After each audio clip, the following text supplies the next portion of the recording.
We're taught from a young age that family is everything, that blood is thicker than water, that no matter what they say, what they do, or how much it hurts, you must forgive. You must stay. You must endure. But what if that loyalty is hurting you? What if love is being used as a weapon, and the ones closest to you are the ones keeping you small, silent, and stuck? Carl Jung, one of the greatest minds in psychology, understood this conflict. He didn't just study dreams, he explored the invisible chains we inherit, chains made of guilt, of shame, of silence. This isn't a video about rebellion. It's a video about self-respect, because sometimes love isn't love, and family isn't always safe. 1. Emotional manipulation. Love with strings attached. They say, if you really loved me, you'd do this. You're hurting me by choosing yourself. Why are you so selfish? It begins subtly: guilt trips, dramatic silences, unspoken rules. You start doubting yourself. You shrink. Your desires begin to feel dangerous. Carl Jung called this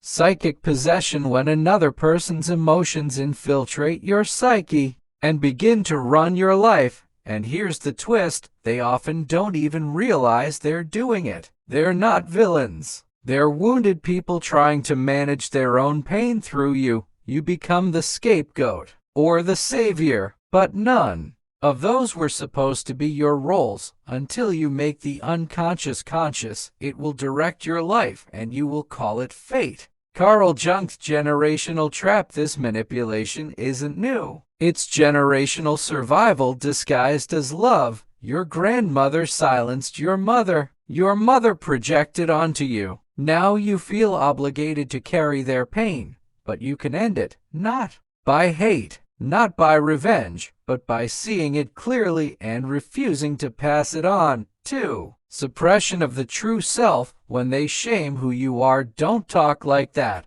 Why are you so weird? You're embarrassing us. Sometimes the deepest betrayals aren't loud, they're quiet shames. They don't scream, they reshape you. You start hiding parts of yourself to survive love, but survival isn't the same as living.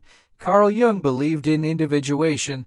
The privilege of a lifetime is to become who you truly are.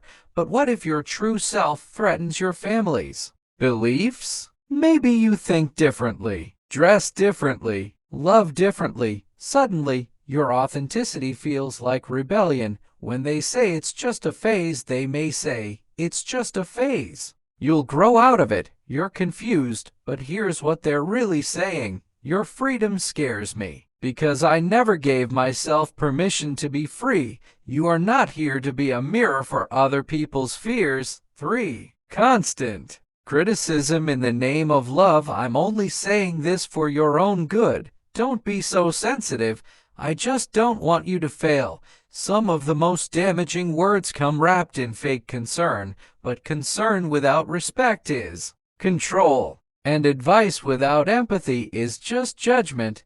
Jung taught us about the shadow self, the parts of us we deny, suppress, and reject. When a parent constantly criticizes you, it's often their own disowned pain speaking. You'll never succeed. Doing that may really mean, I never succeeded, and I can't forgive myself for it. When someone criticizes your strength, it may reflect their fear of being powerless, and when you grow up around that voice long enough, you internalize it. You start policing yourself before they even do it. But Jung said, everything that irritates us about others can lead us to understanding ourselves. When criticism becomes identity, healing begins with separating their voice from your own. 4. Guilt as a weapon of control. You never call me after all I've done for you. If you leave, it'll destroy me. That's not affection. That's a transaction. That's emotional blackmail. Carl Jung warned us that guilt is the most powerful form of emotional manipulation, especially when it comes from someone we feel we owe our life to. But here's the truth: guilt is not morality, and guilt is not love. If someone uses guilt to control you, They're asking you to abandon yourself to protect their comfort, but you're allowed to ask, what do I want? What feels right for me? That isn't selfish. That's sovereignty. 5. Verbal and emotional abuse normalized as family personality. They didn't mean it. That's just how they talk. You're too sensitive, but repeated. Harm isn't a personality trait. It's emotional abuse. Carl Jung said, what we don't make conscious, we repeat as fate. We normalize pain. We excuse it. Why? Because we were never taught the difference between familiarity and safety. Just because it's familiar doesn't mean it's love.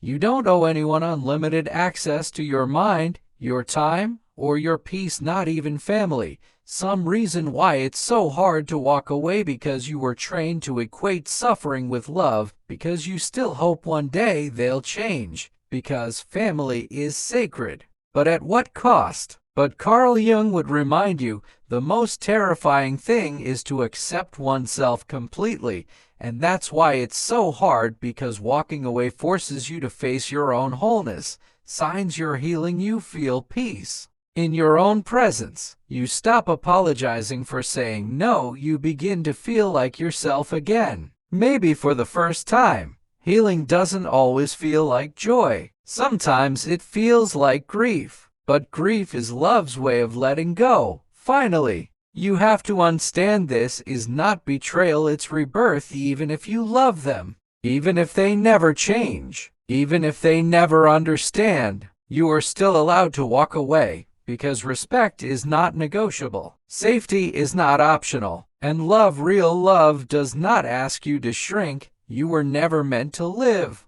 in someone else's shadow. You were meant to become whole. If this message resonated, like this video to help it reach others. Comment below, have you ever had to set boundaries with someone you love? What helped you heal? And subscribe to the channel so we can keep exploring the deep truths others are too afraid to say.